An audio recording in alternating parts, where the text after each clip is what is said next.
Shalom and welcome to the Israel Policy Pod. I'm Neri Zilber, a journalist based in Tel Aviv and a policy advisor to Israel Policy Forum. We have a great episode for you this week with Barbara Leaf joining us. Barbara was, of course, the Assistant Secretary of State for Near Eastern Affairs until very recently in the Biden administration, which in plain English means she was the top U.S. diplomat for the entire Middle East, stretching from Morocco to Iran. Barbara spent over 30 years in the Foreign Service across multiple tours in the Balkans and the Middle East, holding senior posts at State and the White House, and serving as ambassador to the United Arab Emirates. She was also a senior fellow at the Washington Institute for Near East Policy a few years back, where, full disclosure, we first met.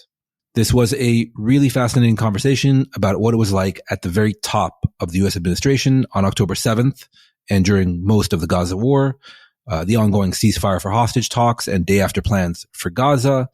And at the end, we even got into Syria and what it's like right now in Washington under the Trump administration. Like I said, a great episode. Let's get to Barbara Leaf. Hi, Barbara. Welcome to the Israel Policy Pod. Hi, Neri. It's great to be on at last. At last, yes. A few false starts, but I'm really thrilled to have you on for many reasons, not least of which you were at the very top of the Biden administration until very recently, dealing with Middle Eastern affairs and, fair to say, crises, not least October 7th and the Gaza war, which we'll get into in a second, trust me. But I wanted to start here, Barbara, with maybe a more personal reflection. It's now been just over 2 months since you finished up and the Trump administration took over. Hopefully you've taken time off, gone on vacation, had time to rest. But I'd love to get a sense of what your last job as Assistant Secretary of State was like, especially in the 15 months from October 7th, 2023 to January 20th, 2025. In other words, behind the scenes, in the room, on the plane, what's a job like that like day to day during a major global crisis, especially? Well, thanks for the mouthful of a question, and I will try to give you something coherent as a response, Neri, although there are days when I reflect back, and pretty much every day these days I reflect back a lot on that 15 months. I think about the whole 4 years, but it's, as you say, it's that 15 months that was really the crucible. And there were days, frankly, when I felt like I was no longer the Assistant Secretary of Near Eastern Affairs. I was the Assistant Secretary of Gaza. Mm-hmm. And there was a certain, as we say, quoting that Bill Murray movie, there was a sort of Groundhog Day all over again quality to my life, which is to say that starting with the trip that I took off on with Secretary Blinken and his team on October 11th, so the Wednesday after that terrible Saturday, I was on a constant, to use another metaphor, a constant hamster wheel of travel, largely to the same places, which was to say the Arab Quint capitals, the Arab Quint as we called them, Saudi Arabia, UAE, Qatar, Egypt, Jordan, and then, of course, Israel and out to the West Bank to see the Palestinians, which was quite a contrast to my earlier period, my initial period as Assistant Secretary, when I was really working to get my arms around the region, in a sense, and renew my acquaintance with a lot of different foreign leaders across the region and see all my people, all my posts. Mm-hmm. So the hamster wheel, as I call it, was such that every couple of weeks, either I was going forward on a trip, sometimes with Brett McGurk, sometimes solo, or more often with Secretary Blinken, as we ground forward on a set of policy efforts, which were, well, they were grinding. They were hard, laborious. Everything was hard in that 15 months. But I'll take you back to that first trip, if I might, mm-hmm. which was, first of all, started off with almost with a bang, which was to say I was up on the Hill at about 7 a.m. on Wednesday, getting in a classified briefing to the full Senate and the full House with Undersecretary for Political Affairs, Toria Nuland, at the Congress's request, at the members' request. We were giving them a sort of a full classified briefing on what had occurred on October 7th, what the administration was proposing to do, etc. And then I was to go straight out to Andrews, Joint Air Base Andrews, to catch up with the secretary's team and get on the plane and get off on our trip. And as I finished up, and we were, of course, in this setting where for 2+ hours we were without comms, we had no idea what was happening out in the world. And when we came out, Toria said, "Gee, this is strange. Everybody's saying, the boss has gone over the White House, but nobody knows why." And the boss meaning Secretary Blinken.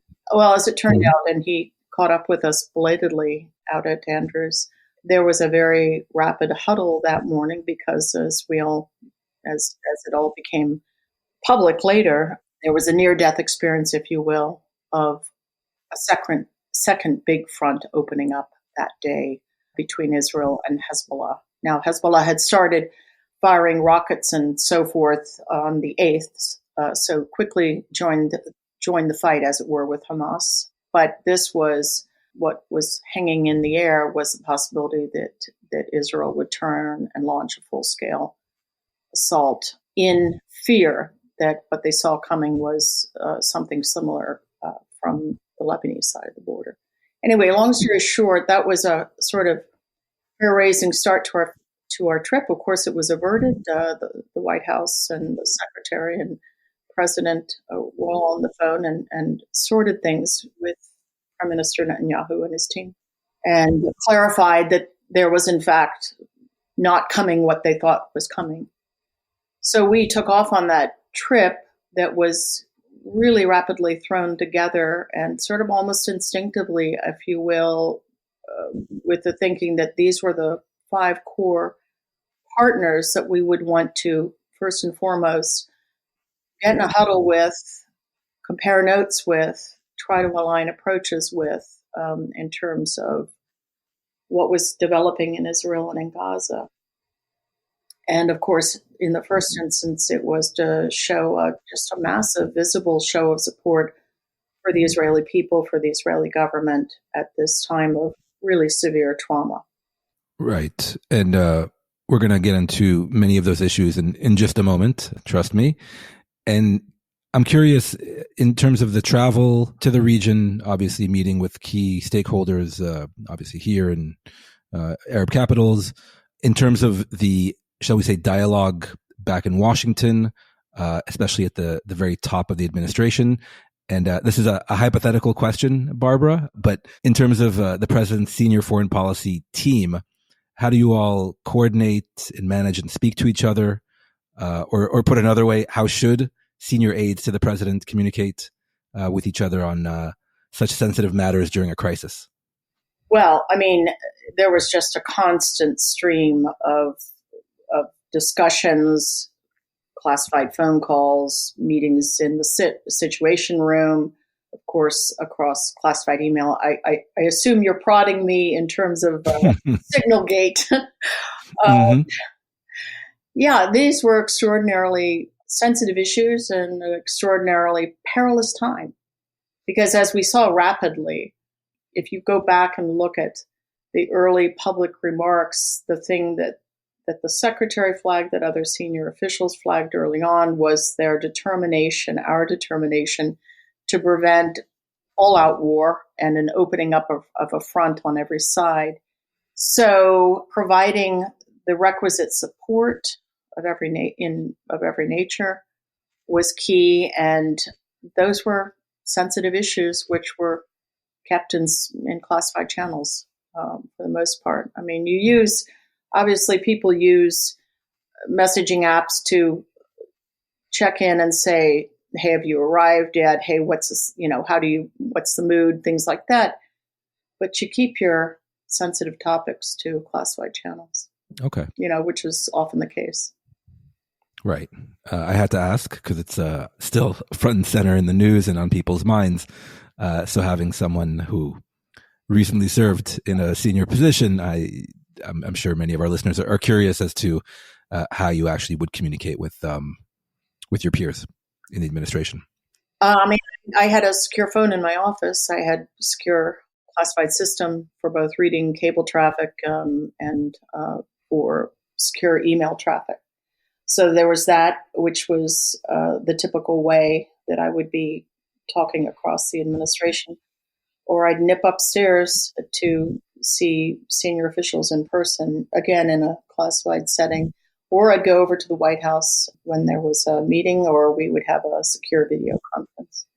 Right. That all makes a lot of sense to me. Maybe not to others.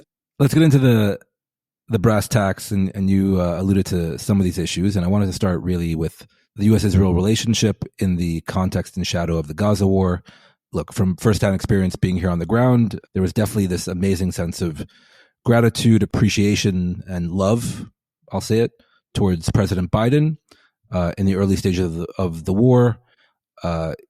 He really saved Israel's bacon, kosher bacon, but still. In the first few weeks after October 7th, when things were really dicey, especially, like you said, things like a potential second front opening up, a real second front, an invasion opening up by Hezbollah. But at some point, the sentiment here seemed to turn, especially at the very top of the Israeli government. So were you and the other administration officials, were you aware of this shift?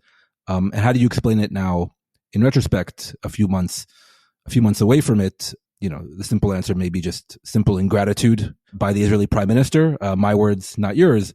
But how do you actually explain the evolution of the U.S. Israel relationship, given where it started right after October 7th?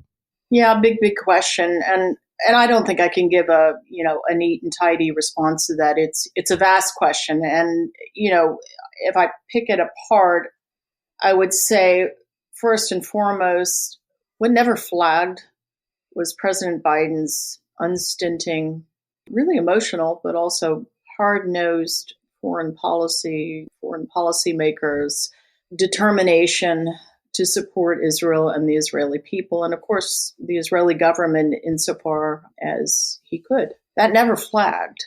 There were very scratchy conversations, which by and large he and the administration kept out of the public domain. Of course, I can't speak to the leaky nature of the Israeli side of the equation. It may have been coming from one side more than the other. Yeah, but I mean, there was just an unstinting determination on his part to support Israel through this terrible trial. And of course, it wasn't a 1 week, 11-day sort of trial, such as we'd all gone through in May of 2021, just a scant few months after we settled into office. This was something that everybody recognized from the outset was going to be seismically different. So, yeah, there were tough, scratchy, angry conversations at times, but the president was determined that we were going to stay the course in critical support. And mind you, part of the determination not to be too leaky about that discord was the concern about deterrence. This was to the best of our ability, and I think we were largely successful, this was a contained multi-front war. I say contained because it risks, of course, right at the outset, exploding into an actual two-front, full-on kinetic war that would have been devastating and would have been extraordinarily hard to, if you will, put it back in the box. So deterrence was a key concern all the way along. In other words, that you not let a lot of visible daylight be seen by the adversaries and enemies that were looking to take advantage or to demoralize the public or to demoralize the forces, etc. It was tough. I can't speak for for the Israeli side of the equation. I mean, for Prime Minister Netanyahu and how he looks at the relationship or how he looks at Joe Biden. But I can speak for how the president looked at the issue. And in terms of the no daylight policy, which was very clear and it did serve a larger strategic purpose, like you said, to deter Israel's enemies, especially Iran and others, from kind of pressing the advantage if they thought the U.S. commitment to Israel's security wasn't robust. But do you think now, with the benefit of hindsight, that no daylight policy was maybe taken too far or taken advantage of by the Netanyahu government? Well, look, I have 35 plus years of diplomatic effort, behind me. And what I've learned from my first assignment in Port-au-Prince in Haiti all the way through is that every country, small or great, has enormous agency, even the smallest and seemingly most fragile. It's what I call the tyranny of the weak. They can or refuse to go along. They can, whether because of public will or the government's will to kind of persist, they can absolutely flout what larger, greater, more powerful countries want. Of course, Israel had enormous agency, notwithstanding its vulnerability, its sense of acute vulnerability in the wake of the attack of October 7th, and the attacks which were extraordinarily difficult for the IDF to contain and turn around over the course of several days. Mm-hmm. So Israel had agency too, to make decisions that we very much disagreed with. And the coulda, woulda, shoulda question always hangs over you in such crises, but especially when they're 15 months long. Can I go back and say, well, we shouldn't have done that, we should have done that? Yeah, I could. And yet we were collectively making the best decisions we could at any given moment with extraordinarily conflicting, shall we say, interests, objectives, and a context which was fraught.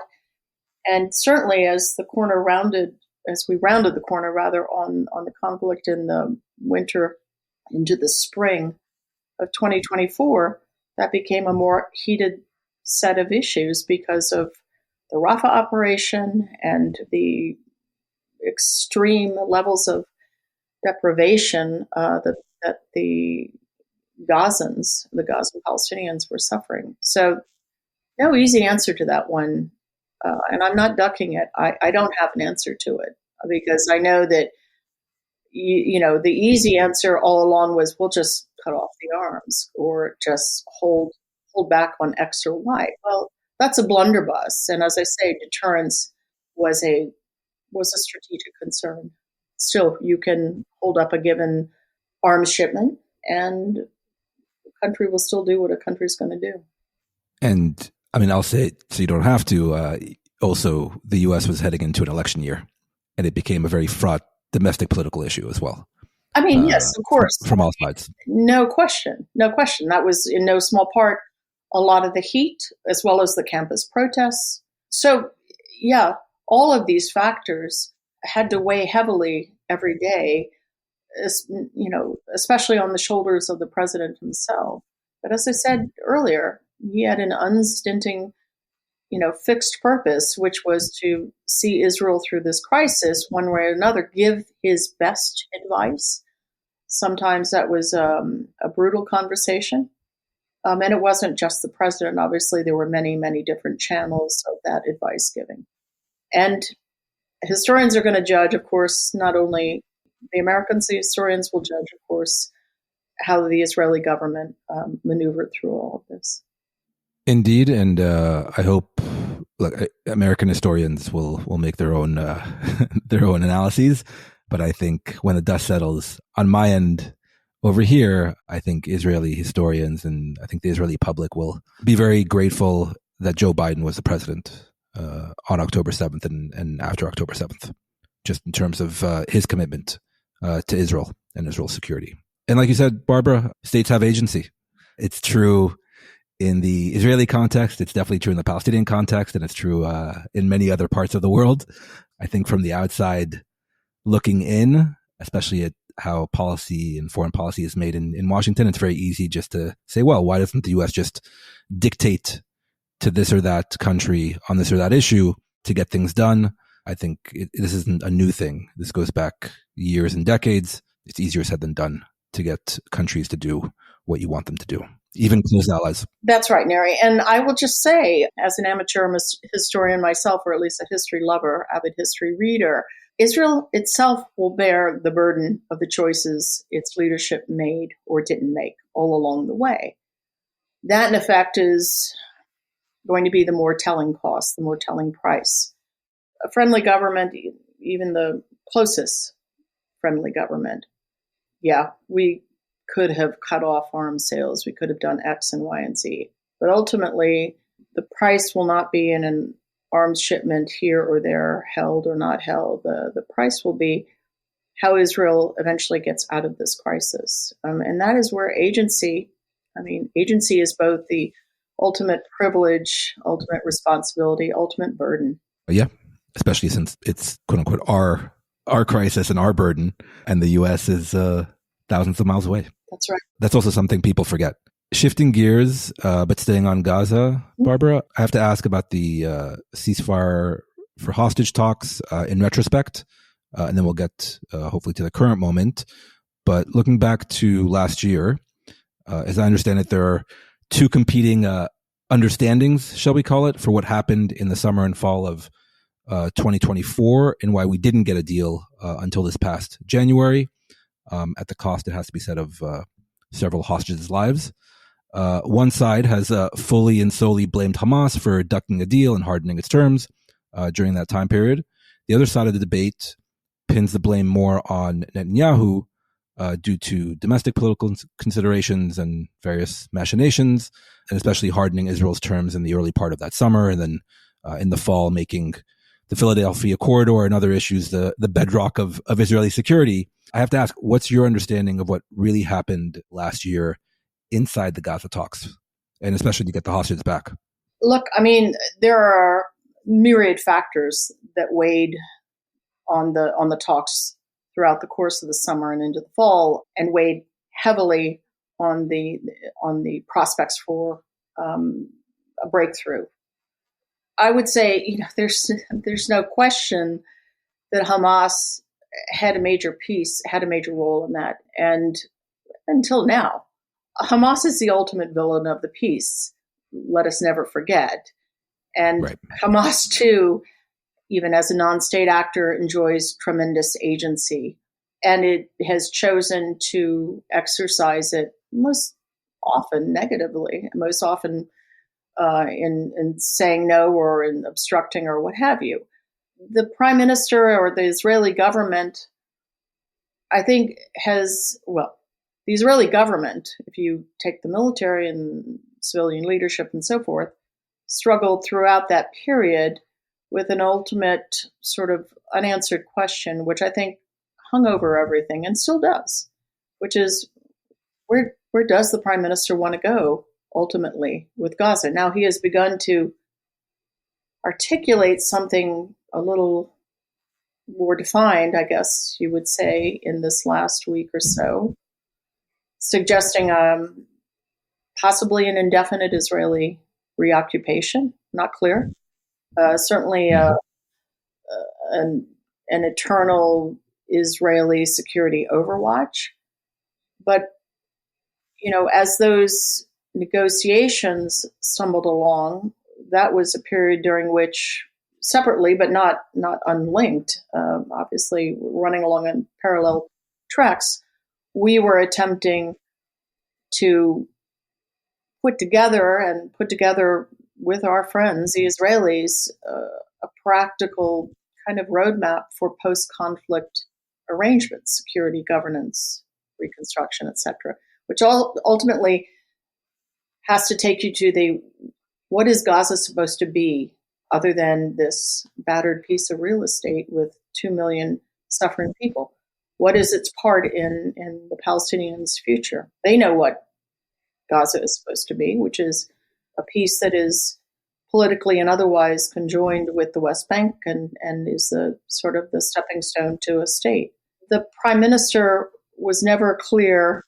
And why does that matter? Because, as you recall, that 3-stage construct that the president announced at the end of May, embedded in that first phase, I think it was day 22, was to be the kickoff of discussions about what phase 2 would be. But phase 2 would only occur with the agreement of the parties on those post-conflict arrangements, which is to say, does the IDF withdraw all the way out? Does certainly the war ends? Because phase 3 was really just, if you will, the kind of mopping up phase of return of the last of the remains that had been held, but all the living would be returned in phase two. But phase two itself would only be able to kick off with that post-conflict set of arrangements agreed.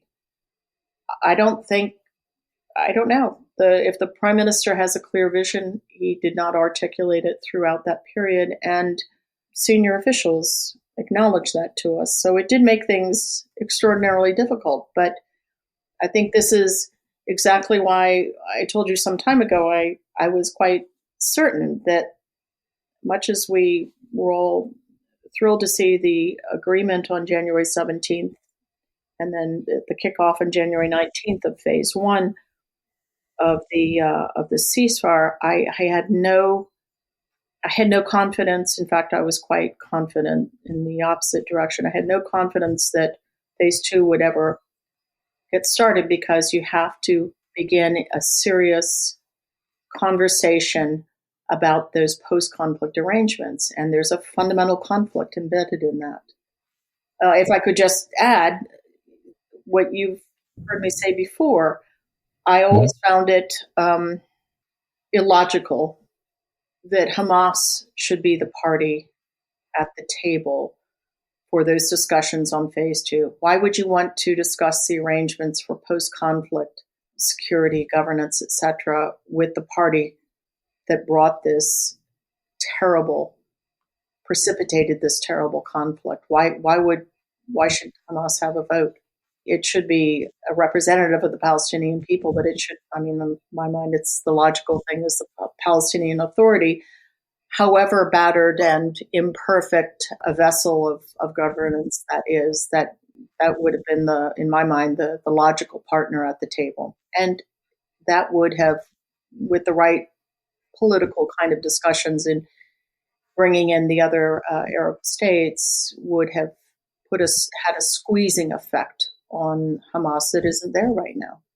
And I'll just tie that to, it's interesting about the stage two and tying it obviously to a real post-war order or understanding. The Palestinian Authority, like you said, should have a role. And I assume this is part of your many, many discussions with the Arab Quintet, the 5 Arab states that also put forward and have been putting forward their own plan for a day after post-war order in Gaza. So tying it to stage two and obviously the end of the war and stage three, what would that post-war order look like with input and other resources by the Arabs and the Palestinian Authority, which, to be clear, this current Israeli government does not want to see the Palestinian Authority back in Gaza. It also obviously doesn't want to see Hamas there. And so we're kind of in this limbo period. Yeah, and what's going to break the impasse? How does I come back to the question of how does Israel escape a terrible fate, which is to go back into Gaza, which frankly I think Hamas would love nothing better than to see the IDF come back in and be a target, get sunk into a quagmire where the IDF is clearing and reclearing the same pieces of territory as we saw over the 15 months from the spring on. So you have to have something to break all of that. Well, if you look at all of the discussions that have generated plans of one kind or another, and plan is a very loose approximation for what they are, but the conceptual frameworks, the Egyptian plan is not very, very different from the principles and the framework that Secretary Blinken laid out on January 14th at the Atlantic Council in Washington, D.C., which is to say you take on board sort of a hybrid confection with the PA as a central piece of it to reestablish proper governance. There are various ideas about the security piece of it, but what you do want everybody agrees on is that the PA security forces, they have been, as the Palestinians often bleakly said to me and others, we're Israel's partner on the West Bank. Why can't we be its partner in Gaza? Who else is going to do the kind of job? This is my question. Who else is going to do the kind of job that has to be done just in terms of basic policing and so forth? I'm not talking about terrorism raids even on Hamas, but if you're going to ensure that Hamas as a movement and as a military and political organization does not recapture over time its standing, even if it's not its October 6th strength and standing, but it's trying, even now, is trying to demonstrate to the Palestinians of Gaza first and foremost, and secondarily to the Israeli government and the Israeli public, that Hamas is there, present, and will retake its role. How do you ensure that doesn't happen? Well, it is not merely a military question, and that's been clear over 18 months now. It is a political question. You have to squeeze them out, and you have to offer an alternative. And if you insist on keeping the PA out and with it other Palestinian factions, I mean, you effectively cede the field to Hamas. So it's a dead end. But all of these Arab states, and I mean, every one of them, including the UAE, which is, of course, most acerbically critical of current PA leadership, all of them formulate ideas that have the PA as a key player in the immediate post-conflict peace, and that ultimately the PA is the governing and security actor over time. Right. And this is, I think, a key point. No PA, no Arab state input. That's right. In a post-war order, and that's not a minor point. So you're, there's no one really else left except maybe the IDF. That's right. That's right. And just to be clear for our listeners, I believe Barbara is laying out here is door number one, which would not only end the war, it would also get the hostages back and set up at least the possibility of some kind of realistic post-war order in Gaza. That's not where we're at the moment. So I'd have to ask about door number two, which is that, as we all know, the first stage of the ceasefire ended over a month ago. And you were right, Barbara, there was no follow-on stage two. And Israel has obviously restarted the war, and its offensive against Hamas is now expanding from the air and also on the ground. Do you believe that the current position put forward by the Israeli government with, I think it's fair to say, the backing of the Trump administration is a realistic diplomatic path, i.e. They're now demanding that Hamas soften, capitulate, cave vis-a-vis its longstanding positions and just release hostages without a guarantee it'll end the war?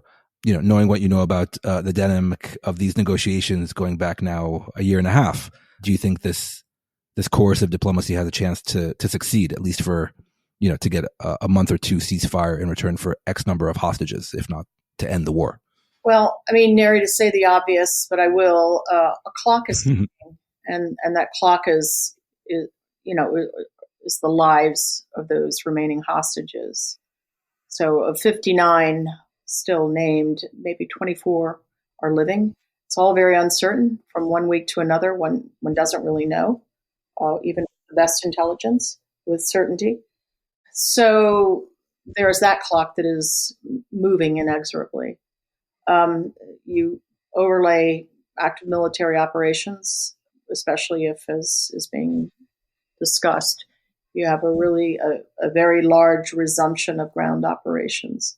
Then there is obviously greater risk and peril to the hostages themselves, and with very little certainty or confidence that the IDF will be able to rescue them, or that this will work fast enough as a pressure point on Hamas to bring you to that next phase of exchanges. I hope, of course, every day that there will be a breakthrough. I'm just not confident that those clocks are working at the same speed. And certainly Hamas has a ghastly resilience to all of this military pressure, in no small part because, in large part because they have a rabbit warren of places to go to, and leaving, of course, the public exposed, but themselves largely out of firing range. I'm not confident at all. Okay. Well, neither am I, but I suppose this is now the plan. So, but I guess what I would say, Neri, is rather than be hostage to all of those clocks that are moving as they will. I mean, you need something bold and different, something out of the box thinking. And I say that for the Israelis. I mean, I'm out of government service and I'm free to give my unsolicited advice to any government from our broadcast. But I would say it requires really out of the box thinking that will turn the tables on Hamas. Hamas is very comfortable in this kind of setting. It goes back to the resistance flag that it wraps itself in. It's comfortable with this context. Israel is the one that is bearing the brunt of it all. The IDF and the government and the public and so on. Hamas simply doesn't have the same sort of pressure points. So you've got to turn the tables on Hamas and put it under a kind of unbearable political squeeze that it hasn't been under, frankly, all of this time. And that requires, again, I mean, I'll come back to the mantra. I've been pushing for many, many months, which is you put at the table a different partner. Why should Hamas be your partner for deliberating over the course of post-conflict security and governance arrangements? Why should Hamas have a vote? Hamas may feel it will exercise a vote indirectly, putting pressure on people. Well, why should you give it an overt role of any kind? And by the way, at the end, if you've been able to somehow get back all the hostages, but you can't get back the bodies, or people die, etc., at the end you still have the fundamental question: what is the disposition of Gaza? Right. The thought experiment, I mean, comes to my mind quite often, but if there were no hostages, right, you would still need a plan for post-war Gaza. That's exactly right. Okay, we'll be right back after this brief message. Israel Policy Forum is a policy organization rooted in the Jewish community. Our mission is to build support for a secure, Jewish, democratic Israel through a viable resolution to the Israeli-Palestinian conflict, advancing pragmatic U.S. policy towards the conflict, U.S. Israel relations, and regional diplomacy among policymakers and community leaders. We promote policy measures endorsed by credible security experts, develop analysis and commentary, and convene programs that engage and educate leaders across the political, denominational, and generational spectrums. Our Young Professionals initiative, IPF at TEED, works to elevate the discourse among next-generation leaders by building community and facilitating engaging programs related to Israeli-Palestinian affairs. To learn more about our work, visit us online at israelpolicyforum.org and follow us on social media. If you rely on Israel Policy Forum for credible and nuanced analysis, please make a tax-deductible gift today at ipf.li/supportthepod or at the Support the Show link in the show notes. Barbara, shifting gears to another issue, very much in the news and I believe very much near and dear to your professional heart, Syria. Yes. Your last diplomatic trip in December was to Syria to meet with Ahmed al-Sharaa, the new ruler in Damascus, formerly known as Mohammed al-Jolani. I have to ask, what was your impression of the man? What was your impression of the new regime that took over in Syria, and the prospects for the country's future? I know these are big questions, but you're uniquely placed to give insight on them. So look, I mean, I put my hat on as a political analyst that day as much as, a diplomat proffering a set of messages and so forth.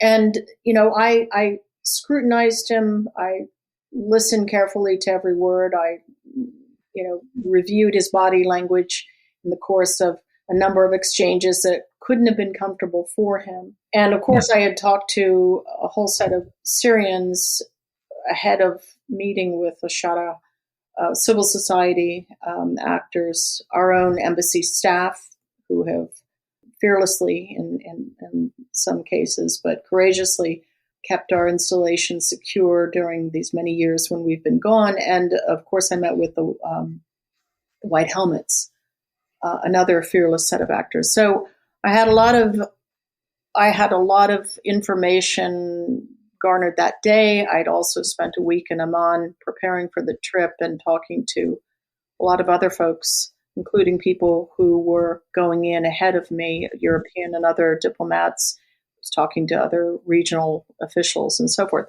Anyway, long story short, I've said, and I still find it the right analysis. He came across as a thoroughgoing pragmatist and a political leader, not just a military leader. So much has been made of his, what he's wearing on any given day. I think that's not incidental to the way he is transitioned, and again, transitioned in the most remarkable fashion with speed that he did not expect to have to operate in. Let's remember when he and his coalition of fighters set off for Aleppo, as they have said themselves, their objective was Aleppo, and they spent a lot of time mapping out how they would govern, secure, etc. But they were not planning to go further than Aleppo. And what they found was it just fell into their arms, and they turned southward. And it was the old hot knife cutting through butter analogy of just moving down towards Damascus with virtually no effort at resistance by the regime's forces. So he didn't expect to come into Damascus on December, I guess it was the 9th or 10th.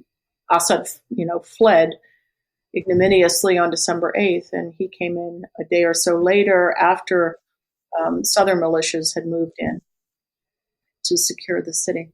So a thoroughgoing pragmatist. Why do I say that? He had obviously, and remember, this was only 12 days after the fall, he had clearly put a lot of thought into what he termed should be the new Syria. Now, was this his own thinking? Was it based on sort of the public clamor, the meeting with people as he was at that point? It's a mix of things. But he clearly, as many analysts who have tracked him in HTS over the years have told me, he had clearly moved down a road away from his transnational jihadist origins as a fighter, as a young man who went to Iraq 2 months ahead of the U.S. invasion to prepare to fight the Americans. He had traveled that long road away from the ISIS predecessor, al-Qaeda in Iraq, to turn his back on them, viewed them as an enemy, said so to me, had turned on al-Qaeda, the other transnational jihadist organization he'd made common cause with. And he strikes me now as somebody who is very much a Syrian Islamist, nationalist. Now, I am tracking closely, developments in Syria every day, as many people are. And the evolution continues in terms of governance, transparency, and so forth. And there's a high bar for him to meet.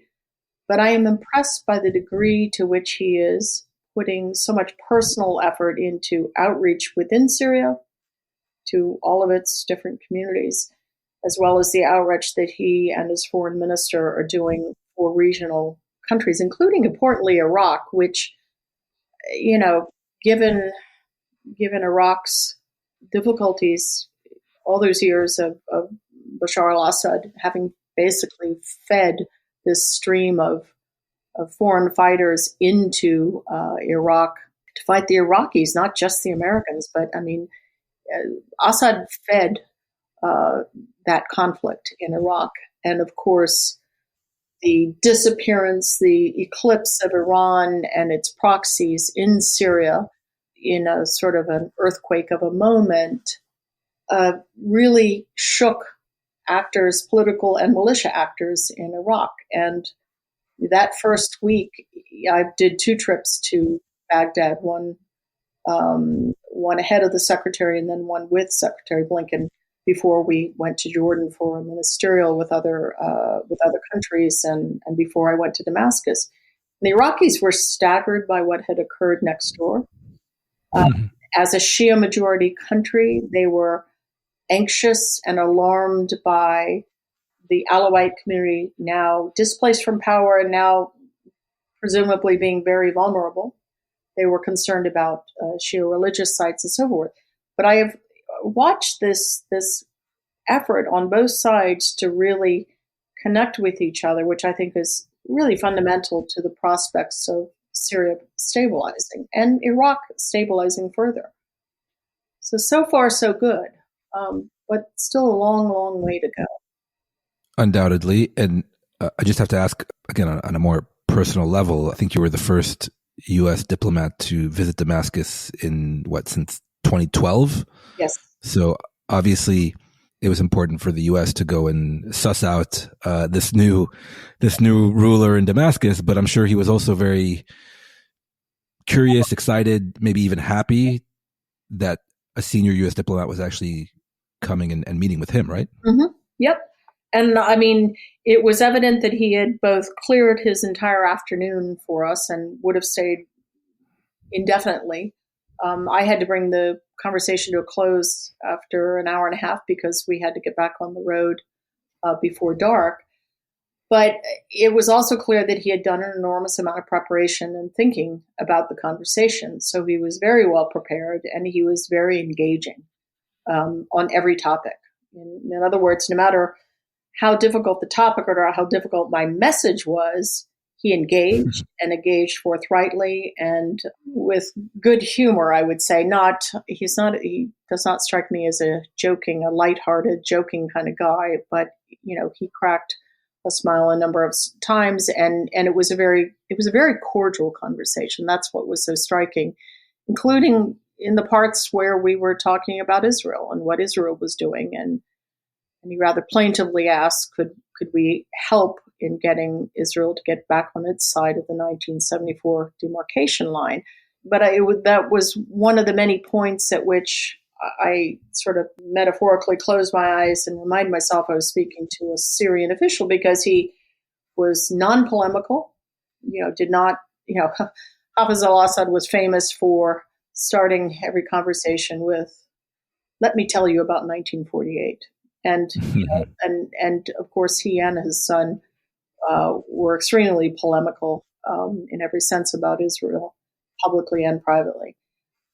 Shadow was very matter of fact in discussing it, and matter of fact in discussing the fact that the new Syria had no quarrel with Israel, had no fight, didn't want any fight, and he intended that the new Syria would be a good neighbor to everyone, including to Israel, and that he would not allow groups, whether it's Hezbollah, Palestinian groups, Iranian-backed militias, he would not allow them to use Syria as a launching pad for attacks against Israel.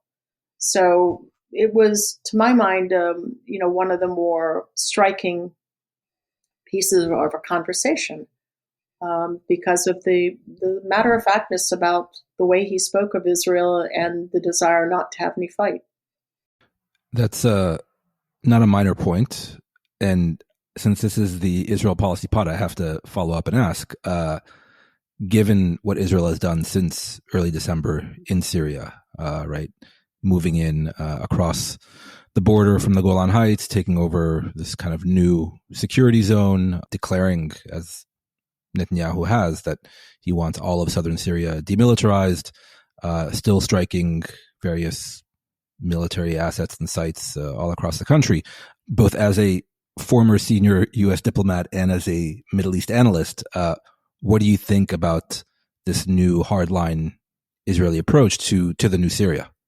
Well, look, I think it risks stirring up the kind of agitation and animosity that wasn't there then and still is there only in very localized places. The sort of outreach or suggested desire to be overwatch for the security of the Druze also, I think, actually puts them in a very difficult position and one that, it's clear from Druze leaders' commentary that they were uncomfortable with, that they don't want a separate special relationship with Israel in this context when there are these various assertions about intent and about longevity of intent to stay on in a large piece of Syrian territory, let alone to say that all of southern Syria has to be demilitarized. I think, look, there are in our trade, there are many ways to get at your security, and there are many channels for that. And I would hope that those channels would be used. I'm not talking about diplomatic channels, obviously, but that there would be channels used to both understand and convey intent and find a way forward. I would hate to see kind of a stirring up of attention of anti-Israeli sentiment and attention where there isn't any. And I will tell you, the thing that you hear constantly from Syrians inside as well as outside is this issue of wanting unity again that they haven't enjoyed, unity across society, across ethnic and sectarian religious communities. I mean, you have to remember that the Assad spent a lot of time and effort keeping the country very, very divided and setting communities against each other. So there's a sort of a vehemence to the public's expression of the desire to knit back up again, and a kind of hostility to foreigners talking to them about their, quote, minorities. And yes, it is a mosaic of minority communities with a large Sunni majority, but there is nonetheless a real sensitivity in Syria, and you get this from Syrians' expatriate communities. They want the chance to knit things back up together, and that's a long, long task, and that requires external actors, all of them in the region, to not foster things in the opposite direction. Fascinating answer, I have to say. Really interesting. Barbara, last question before we wrap up on an issue closer to where you are and not so close to where I am at the moment, but Washington under President Donald Trump. I have to ask, you're still there and you're still obviously plugged in. What is the mood like in D.C. right now in foreign policy, national security circles, especially given what's the right word? Purge, dismantling, complete undermining of what we had come to know as the U.S. government's kind of foreign policy, foreign aid, national security apparatus. Give us some insight for those of us not in D.C. anymore about how you view the past 2 months. Okay, well, look, this is this is an extraordinarily tough time in this town for those who are, well, not just national security focused. I mean, it goes much beyond that. There were a whole set of layoffs announced this week for people in the public health sector. So right. It's a very disorienting time. If I stick just to the narrower focus of the national security community, and that's, state, NSC, White House, Department of Defense, the IC community and its full breadth, it's just the core actors, it is disorienting. And that starts with the dismantling of U.S. AID. And look, anybody who has served in state, run an embassy, been part of an embassy team where there was a large AID mission, or worked in Washington alongside AID, a couple things. That there are just extraordinary people who've worked in that organization, who've devoted their lives to the mission of that organization, and at great sacrifice to themselves, to their health, to their families, to their safety often, to carry out a mission of not just development, but humanitarian assistance across a very disordered and dangerous world. And at the same time, no question, there were plenty of programs that you could take a seasoned eye to and say, how does this really fit within the bounds of what we want to do, even in this bilateral relationship with country X, let alone step back and say, does it really make sense to be in this business, in this particular sector anymore?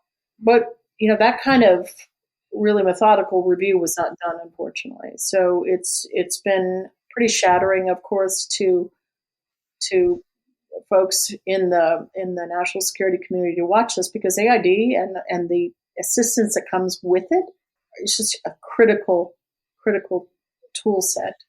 Along with defense, along with diplomacy, you've got development and all the things that fit under it, and we've massively shrunk that down.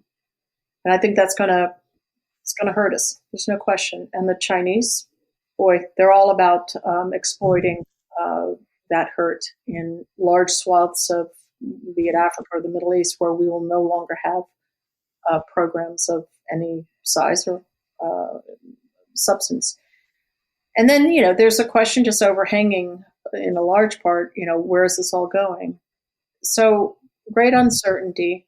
I will just say, because I have tons of friends across the NatSec community, they are great public servants, and they are tenaciously doing their jobs in very difficult circumstances. And it's always been the case with state. The adage has been that we don't really have a constituency as such in the public. Folks in Washington understand what we do as diplomats. Members of Congress, to some degree, understand, but we don't have a constituency. Right. So maybe that's part of it, but I think it's also things have moved at such speed that there hasn't been time for the public to catch up. So we'll see, but it's a very uncertain time, and I'm concerned as always with how it affects our core national security interests, and including overseas in such difficult situations in which my colleagues operate now.